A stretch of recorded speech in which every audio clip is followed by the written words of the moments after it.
Good day, Ma'am Rita. Before we start, let me introduce our group. I am Angela Avenido Yumpoca together with my group mates Janelle Kisha S. Valle, James Andrew M. Payagon, and Kinavril is Domingo. Diminishing marginal utility. Marginal utility, the additional satisfaction you get from consuming one more unit of a good.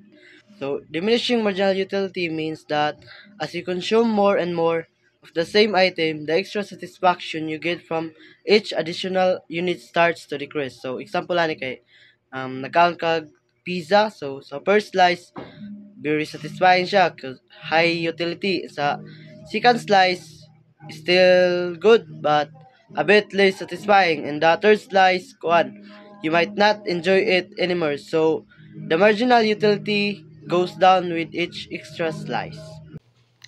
Explicit costs are direct out-of-the-pocket expenses like wages and rent, while implicit costs are non-monetary opportunity costs such as foregone salaries or lost rental income. Explicit costs are recorded in company's financial statement and affect accounting profit, whereas implicit costs are not cash transactions and are important for accounting economic profits. So, implicit costs are usually payments for resources that the business make, tangible, quantifiable, and recorded in accounting. Fixed costs. Fixed costs are expenses that remain constant regardless of production output, such as rent or salaries, while variable costs fluctuate directly with the level of production or activities, including raw materials or commission. The key difference is the fixed costs are incurred with zero production, whereas variable costs are directly tied with the volume of goods or services produced. So, fixed costs, expenses that do not change with the volume of production or services. They are often referred as the overhead costs. They are time dependent and must be paid regardless of production level. Example of the fixed costs are rent or mortgage payment, salaries, and insurance or taxes. Variable costs, expenses that change in direct proportion of level of production or company's activity. They are volume dependent and they only occur when production happened.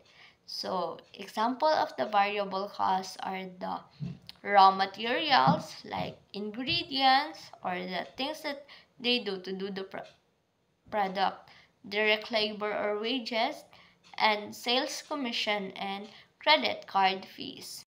The four traditional factors of production are land, labor, capital, and entrepreneurship, which are the inputs necessary to produce goods and services. So to know this further, first, land refers to natural resources. It includes all natural resources used in the production such as minerals, water, forests, and oil. It also includes the physical locations or space where the productions conducted. Second, labor. Labor refers to the human effort. It is both physical and mental that goes into producing the goods and mental services. Goods and services. Example of these are the factory workers and software programmer.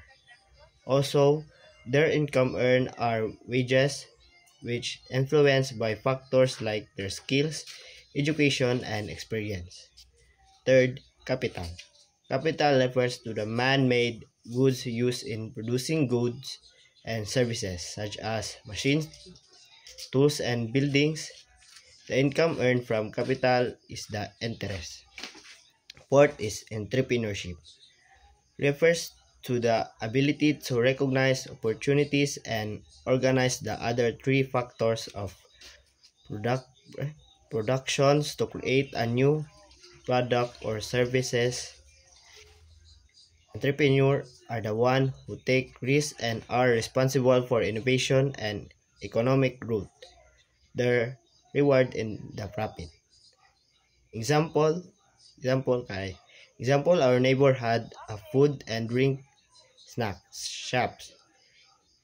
The land is the space or the area her shop is located. The labor is the person who prepares the food, drinks, and serve the customers. Capital refers to the equipment they use to prepare their product, and entrepreneurship is performed by our neighbors who own and plans for the shop. She take risks and make the decision to keep her shop operating, and their factors work together to produce their products and earn profit. So the relationship between production and profit is that the production is the process of creating of goods and services, while the profit is the financial gain of the product or the net gross of your total revenue subtracted by your total cost from the process. So how production affects the profit? First is cost of production. It is the production cost like raw materials and labor, which are major component of total cost. Number 2 is production volume. The higher volume of production can increase the total revenue, but companies must balance this with production cost to ensure profitability. Number 3 is efficiency and productivity. The more the company is efficient, the more products they can produce. Number 4 is profit maximization. Firms aims to produce at a level where the profit is maximized. Its key economic principle is to find the quantity of output where the cost of producing one more unit or the marginal cost is equal to the revenue received from the selling that one more unit of the marginal revenue. So, for example, a sari-sari store, if the owner of the sari-sari store mag-stock siya og daghan nga goods na gusto sa tao like snacks, drinks, or mga basic necessities, ang sales mo increase and ang profit mo goes up. But if mag-stock ang owner og mga unnecessary nga mga baligya nga di mahalin, profit decreases. Because masayang man ang ilang kwarta. So the relationship is the more useful or need ang giproduce, the more nga higher ang profit. Too much or unnecessary production equals lower profit.